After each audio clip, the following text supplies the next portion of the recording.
satu itu adalah di saat 100 hari seseorang akan meninggal dunia. Dari 100 hari itu, orang itu akan dikuntit oleh 4 malaikat. Malaikat yang selalu mendampingi kita. Dan di 100 hari sebelum orang itu menemukan ajalnya, malaikat itu akan mencatat amal baik dan amal buruk kita selama hidup di alam dunia. Dan disitulah di saat 100 hari itu, seseorang yang akan meninggal dunia itu akan merasakan yang namanya kedinginan mendadak di saat setelah salat asar. Dan setelah selepas asar itu akan merasakan dingin yang memang terasa di telapak tangan dan di telapak kaki sampai ke ujung tumit. Nah, disitulah berarti itu adalah tanda-tandanya 100 hari. Dan kita singkat cerita, di saat 41 hari sebelum ajal datang, manusia itu akan merasakan yang namanya denyutan selepas asar. Denyutan di telapak kaki. Dan denyutan itu akan terasa terus-menerus selama 5-10 menit. Berarti di situ kita sudah menjelang ajal di saat 41 hari ya sebelum. Nah, di situ malaikat akan masuk ke dalam telapak kaki kita. Dan berapa nilainya malaikat yang masuk ke dalam kaki kita? Itu bisa dihitung ribuan ya. Wallahu alam berapa ribunya, tetapi itu ada ribuan. Dan di selama 41 hari itu, malaikat itu satu persatu akan terus naik ke atas sampai tiba pada ajalnya 7 hari sebelum meninggal itu, malaikat akan masuk ke dalam lututnya manusia itu. Dan manusia itu di saat malaikat sudah nyampe ke lututnya, selepas asar itu akan merasakan seperti gemetaran, seperti kayak yang susah untuk berdiri, kayak berat, karena itu malaikat sudah kumpul di dalam lutut kita kanan kiri. Nah, di kita kanan kiri.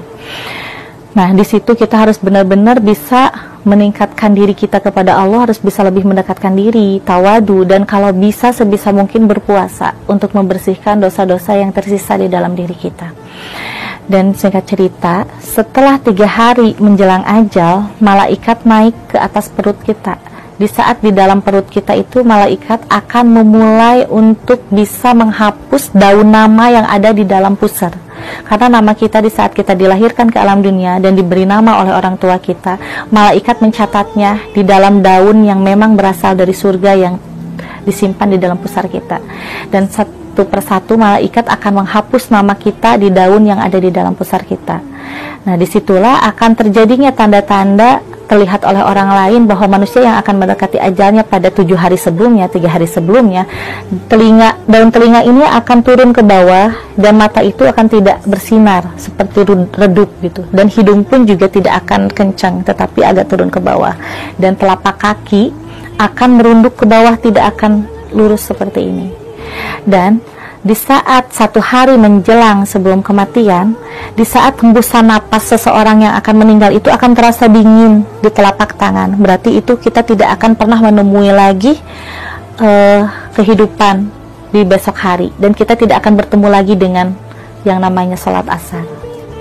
Nah, disitulah malaikat akan menghapuskan nama kita satu persatu dan sampai habis. Di 1 hari sebelum menjelang kematian seseorang itu, di saat namanya sudah habis di pusar, malaikat naik ke dalam tenggorokan manusia itu.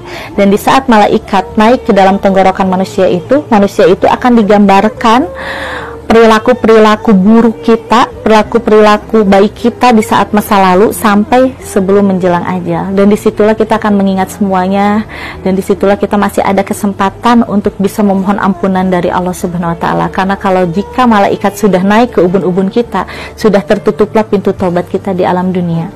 Karena di alam akhirat nanti, untuk orang yang wafat dalam keadaan bermaksiat kepada Allah, tidak akan pernah ada ampunan sampai hari kiamat. Dan jika orang yang soleh atau solehah itu akan mendapatkan ampunan dari Allah di saat malaikat sudah naik ke dalam tenggorokan kita. Makanya di situ juga ada dikatakan yang namanya sakaratul maut. Sakaratul maut itu memang sakit. Rasulullah sendiri juga merasakan sakitnya sakaratul maut, seperti tercabik-cabik dan seperti teriris-iris oleh pedang. Tetapi kenapa banyak sekali orang-orang yang memang meninggal dalam keadaan tidur, tidak merepotkan banyak orang, terus dalam keadaan sujud, dalam keadaan beribadah, berarti itu adalah golongan.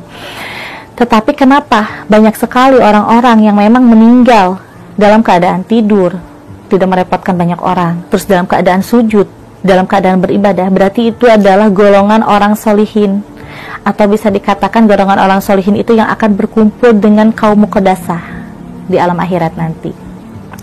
Disitulah makanya kita harus bisa memperbaiki diri kita, dan kita juga harus bisa menebus semua kesalahan-kesalahan kita di masa lalu dengan taubatan nasuha selama kita masih hidup. Karena kalau misalkan malaikat sudah naik ke atas ubun-ubun kita, itu sudah tertutuplah pintu tobat, dan susah sekali untuk kita bisa mengulanginya.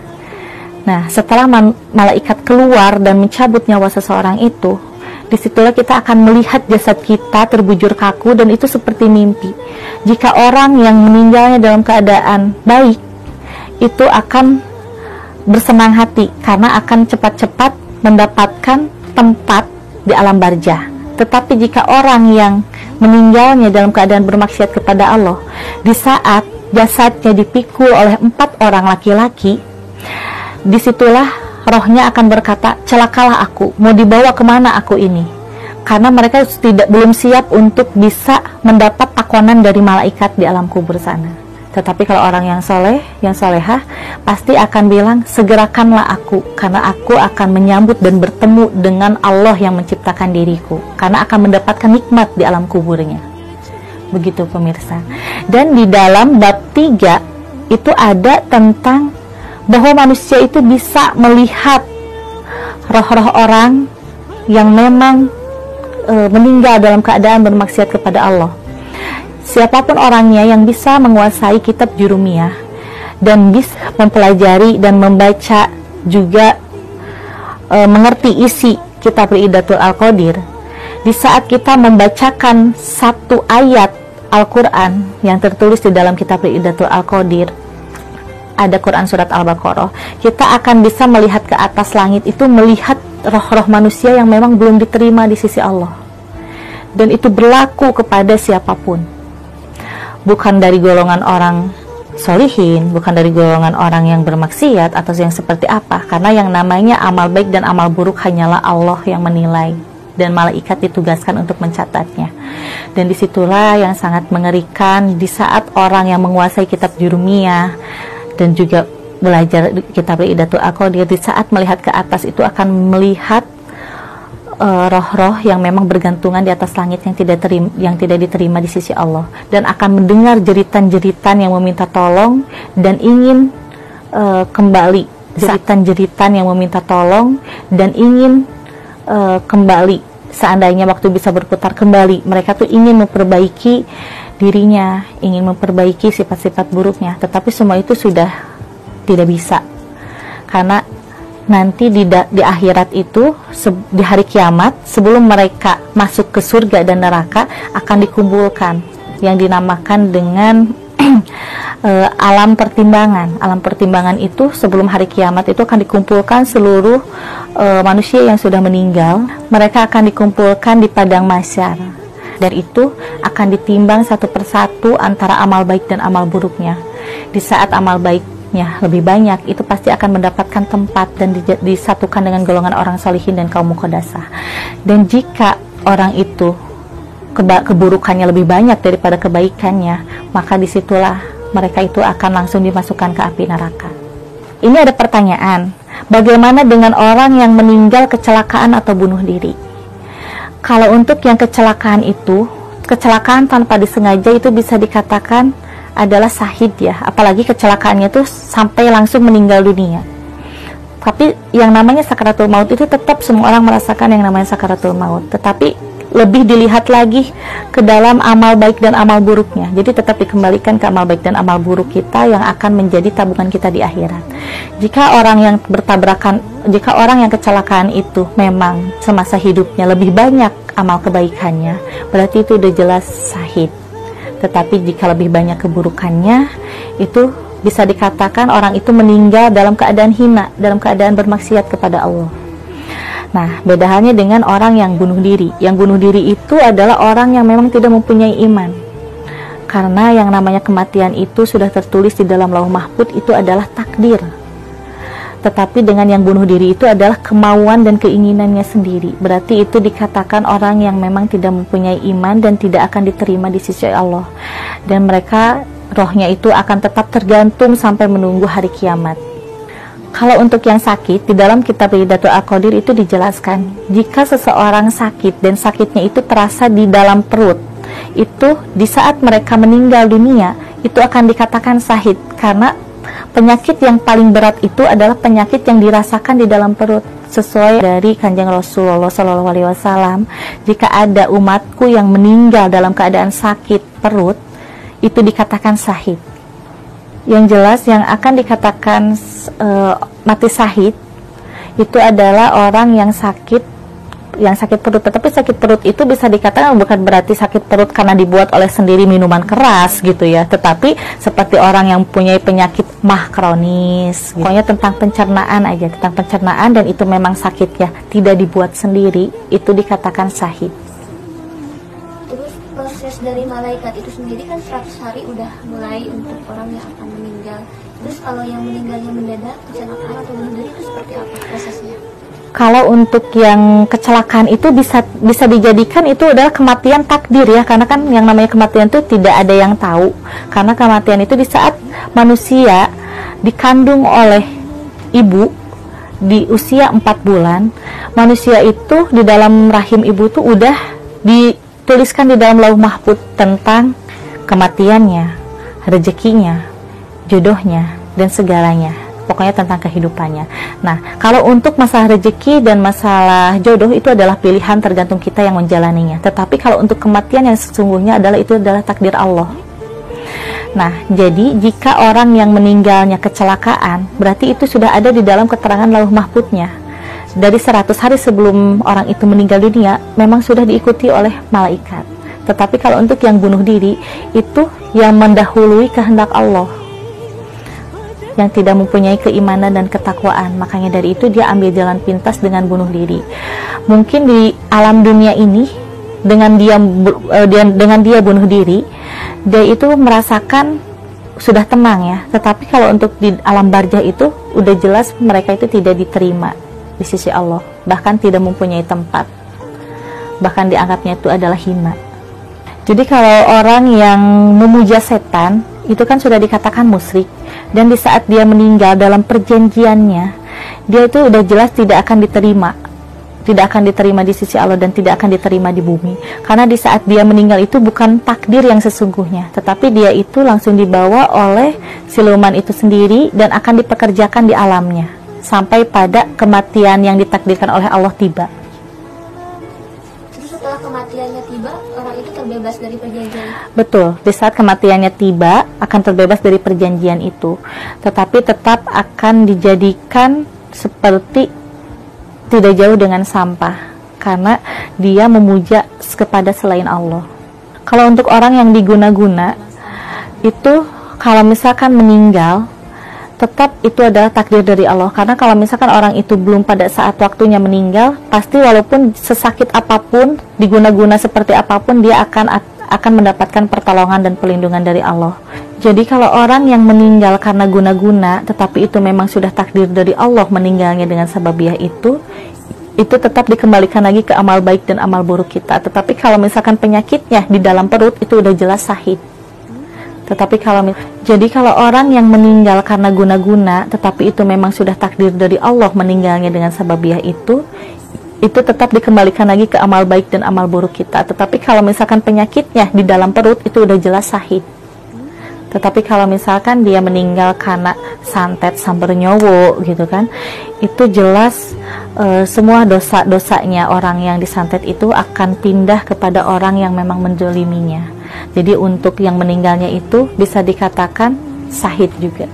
Ya pemirsa, jadi kembali ke penjelasan yang tadi ya, bahwa setiap orang yang meninggal itu punya golongan-golongan dan tingkatan-tingkatan sendiri di mata Allah, seperti golongan nabi, seperti golongan waliullah, golongan orang solihin, dan golongan kaum muqaddasah.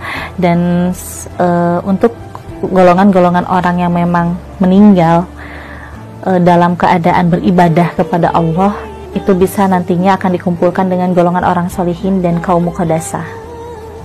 Iya pemirsa, seperti sekarang ini banyak sekali orang-orang yang meninggal mendadak ya di dunia ini dengan gegernya wabah virus corona.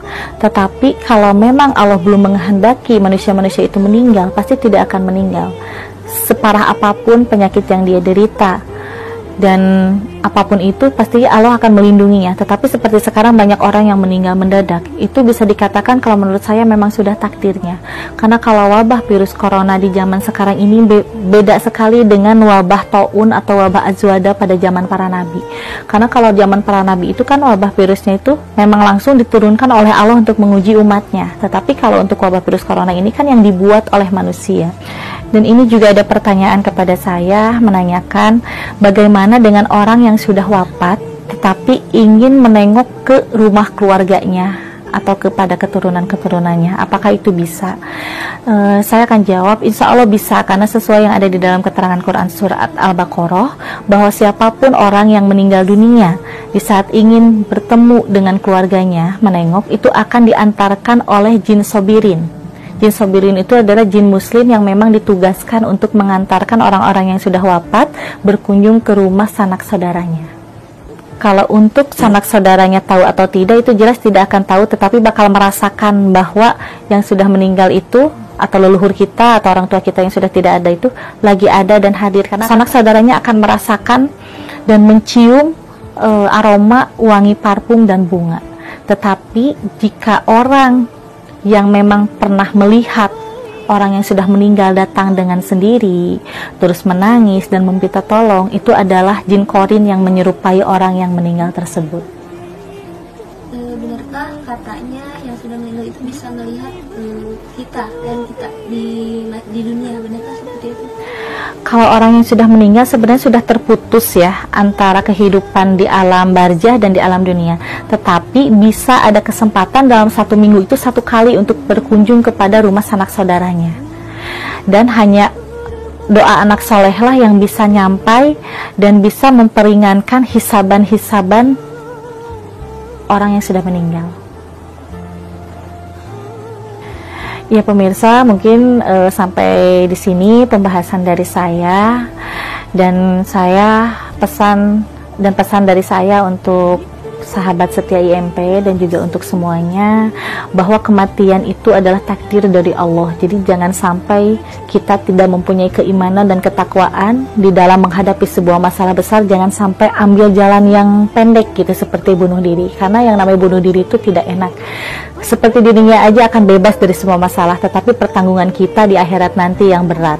Jadi saya sarankan kepada semuanya lebih meningkatkan diri kita kepada Allah Subhanahu wa taala, dan tolong jauhi sifat buruk, dekati sifat-sifat yang baik, dan kita harus bisa lebih meningkatkan keimanan dan ketakwaan kita kepada Allah Subhanahu wa taala.